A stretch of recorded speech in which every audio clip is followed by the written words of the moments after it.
Vous avez aimé mathématiques pour maman? Vous allez adorer mathématiques pour papa.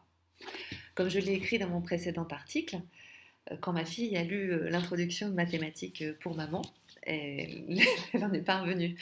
Et bien qu'elle soit jeune, elle a trouvé que 1969, c'était quand même très proche pour développer un propos aussi sexiste et condescendant.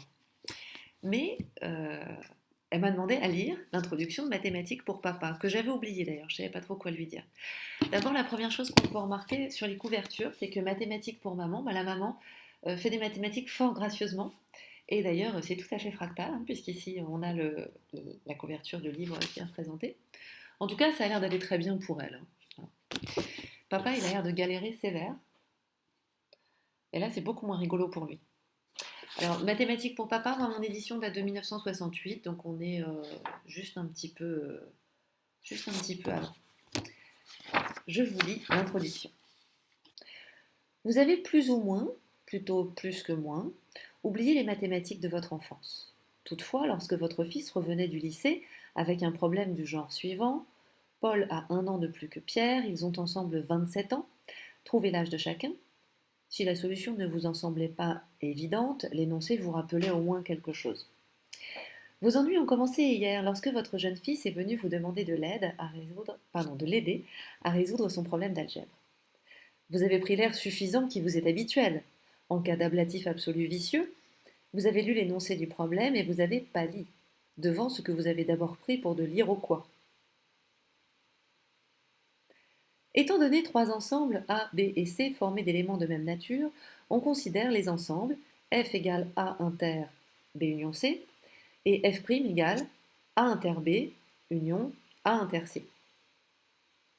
Vous aurez saisi que ça, c'est les parenthèses. Montrer que tout élément de F appartient à F' et que tout élément de F' appartient à F. En déduire que A inter B union C est égal à A inter B union A inter C.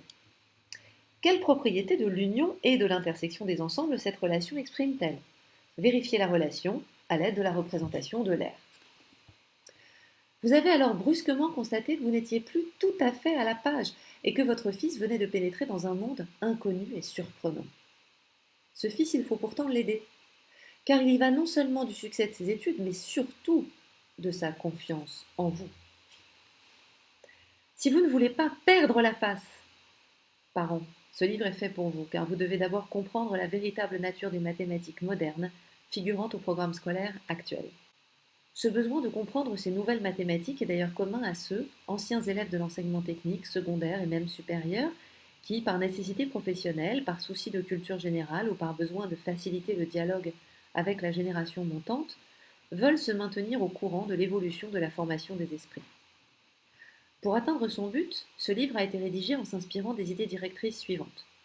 Ce n'est pas un ouvrage d'enseignement des mathématiques modernes, mais, à l'intention d'adultes en mal de recyclage, une exploration large et précise des principaux chapitres d'une discipline nouvelle, figurant au programme du second cycle. Il ne peut donc en aucun cas se substituer au manuel scolaire. Ce livre ne fait appel à aucune connaissance mathématique préalable qui ne soit d'usage courant. Le sérieux n'exclut pas un certain sourire. Si le style adopté ne s'inscrit pas dans la ligne habituellement suivie pour les ouvrages de mathématiques, l'exposé n'en est pas moins rigoureux. Pour faciliter aux esprits préalablement déformés par les mathématiques classiques l'approche des notions modernes, les concepts nouveaux, même les plus abstraits, sont le plus souvent abordés à partir d'exemples simples et concrets et ne font qu'ensuite l'objet d'une généralisation. Comme me l'a dit ma fille, en fait, mathématiques pour maman, c'est pas sexiste. C'est que les deux sont arrogants.